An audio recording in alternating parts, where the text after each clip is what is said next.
Next, what happens to Assad? Will he face criminal charges for using chemical weapons as he is alleged to have done? Joining us now is the last man to succeed in bringing an international despot to justice. David Crane is in Syracuse. He's at Syracuse University. Crane brought criminal charges against Liberian dictator Charles Taylor. Mr. Crane, thanks for being with us this morning. It took years to bring Charles Taylor to justice, facing charges for using child soldiers in Liberia. Will justice be somewhat swifter for Assad if it is determined that he did use chemical weapons against his own people? Well, I think justice will certainly happen. Whether it's swift justice remains to be seen. Again, we just have to be smart about building a case and making sure that Assad and his henchmen and others get a fair and open trial in the world court. Mr. Crane, the rebels, the opposition, say that if the criminal part of Assad's use of chemical weapons is ignored, he will in fact be getting away with murder, if not genocide. Are they correct?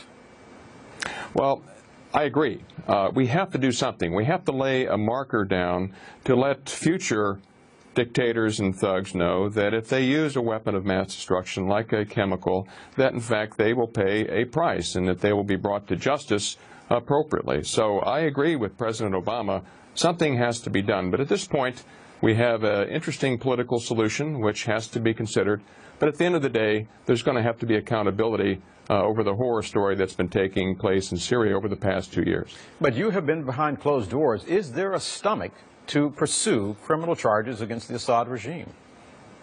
Absolutely. We have and have been leading an effort to build a case against President Assad and his henchmen.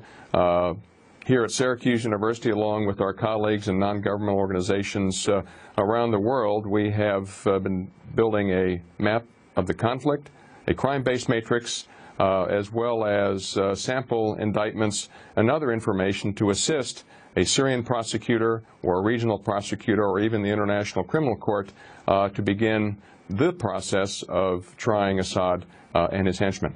Let me ask you the question this way.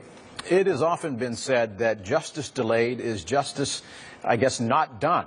Is there a sense, as you look at the situation with Assad and how long it took to bring Charles Taylor to justice, that the victims are least served in this diplomatic wrangling that takes place as these charges are brought? No, I don't think the victims are least served. I think the victims want justice. They want a fair justice.